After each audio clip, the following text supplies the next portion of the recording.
ஒரு குறிப்பிட்ட சமூகத்தினுடைய தலைவர் இல்லை, நம் எல்லாருக்குமான தலைவர். அதனுடைய வெளிப்பாடு தான் இந்த அங்கீகாரம். அவர்கிட்ட எனக்கு ரொம்ப பிடிச்சது என்னன்னா, தன்னுடைய எதிரி யார், நம்முடைய எதிரிகள் யார், எதிரிகளை வீழ்த்துவதற்கு என்ன திட்டம் வேணும், நமக்கு நாம யாரை எதிர்க்கணும்ன்றது தீர்மானிக்காம சண்டை போடும்போது அது எதிரிகளுக்கு தான் பலமா மாறும். அவரு ரொம்ப தெளிவா பிரிவினைவாதத்திற்கு எதிரான நிலைப்பாடை எடுத்து, சனாதனத்திற்கு எதிரான நிலைப்பாடை எடுத்து, இந்த சூழலில் யாரை ஆதரிக்கணும் யாரை எதிர்க்கணும்ன்ற தெளிவோட செயல்படுறவர்.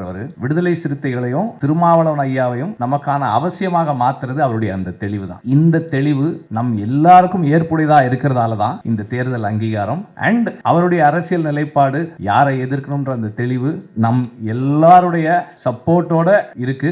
அவர் எப்போதுமே இந்த நிலைப்பாட்டில், அவருடைய அந்த நிலைப்பாட்டில் நான் துணை நிற்கிறேன். இவர் திரைக்களம் என்னும் ஆடுகளத்தில் சமூக அநீதிக்கு எதிராக பொங்கும் பொல்லாதவன். இவர் வெள்ளித்திரையை வணிகத்திரையாக மட்டுமே காட்டி வரும் இயக்குநர்களுக்கு நடுவே சமூக விழிப்புணர்வை ஏற்படுத்தும் திரைக்கதையினை இயக்கி வணிக ரீதியாகவும் வெற்றியடைய வைத்து இளம் தலைமுறையிடம்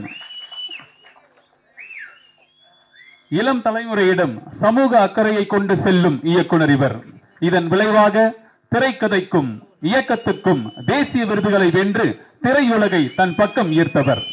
தமிழ் திரையில் ஒவ்வொரு காலத்திலும் ஒவ்வொரு இயக்குநர்களின் காலம் என்று சொல்வார்கள்.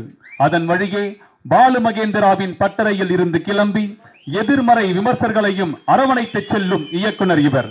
இது வெற்றிமாறனின் காலம் என்றால் அது மிகையல்ல.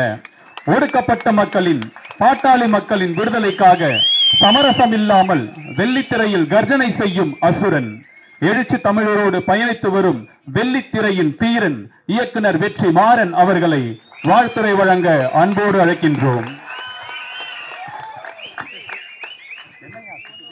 எல்லாருக்கும் வணக்கம். எப்போதும் போல மேடையில் பேசுறது எனக்கு அவ்வளோ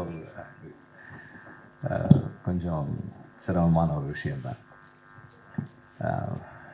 விடுதலை சிறுத்தைகளுடைய இந்த தேர்தல் அங்கீகாரம் அப்படின்றது ஒரு தலைவர் தன்னுடைய தளபதிகளையும் தன்னுடைய தொண்டர்களையும் எப்படி அரசியல் மயப்படுத்தி அவர்களை இந்த தமிழ் சமூகத்துக்குள்ள, இந்த தமிழ் மக்களுக்கான, தமிழர்களுக்கான, தமிழ்நாட்டிற்கான ஒரு அமைப்பா, இயக்கமா, கட்சியா உருவாக்கி இருக்கிறதுனுடைய ஒரு விளைவு தான்.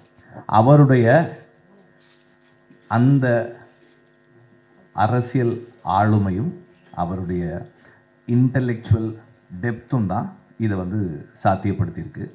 அவர் ஒரு குறிப்பிட்ட சமூகத்தினுடைய தலைவர் இல்லை, நம் எல்லாருக்குமான தலைவர்.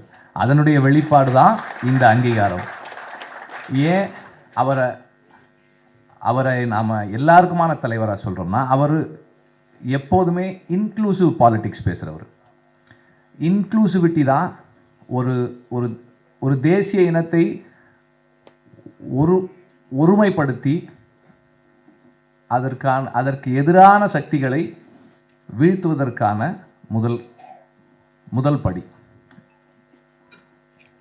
அவர்கிட்ட எனக்கு ரொம்ப பிடிச்சது என்னன்னா, தன்னுடைய எதிரி யார், நம்முடைய எதிரிகள் யார், எதிரிகளை வீழ்த்துவதற்கு என்ன திட்டம் வேணும், நமக்கு நாம யாரை எதிர்க்கணுன்றது தீர்மானிக்காம சண்டை போடும்போது அது எதிரிகளுக்கு தான் பலமா மாறும். அவர் ரொம்ப தெளிவா பிரிவினைவாதத்திற்கு எதிரான நிலைப்பாடை எடுத்து, சனாதனத்திற்கு எதிரான நிலைப்பாடை எடுத்து, இந்த சூழலில் யாரை ஆதரிக்கணும் யாரை எதிர்க்கணுன்ற தெளிவோட செயல்படுறவர். அந்த தெளிவு தான் அவரை நம் எல்லாருக்குமான தலைவராக மாற்றுது, நமக்கான ஒரு அவசியமாக்குது.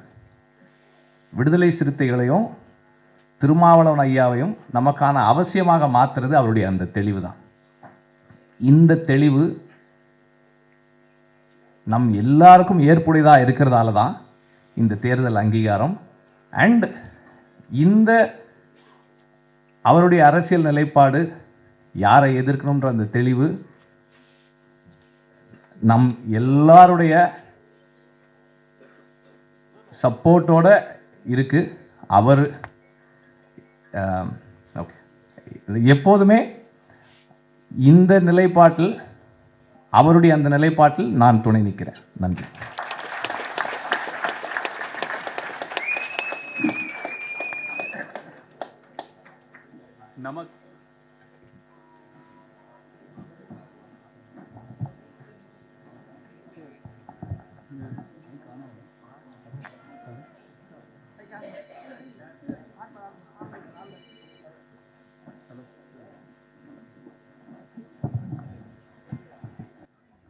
நமக்கான தெளிவை இந்த தேர்தல் அங்கீகாரம் என்று வாழ்த்துரை வழங்கிய திரு வெற்றிமாறன் அவர்களுக்கு மீண்டும் ஒரு முறை கரவொலி எழுப்பி நன்றியினை தெரிவித்துக் கொள்கிறோம்.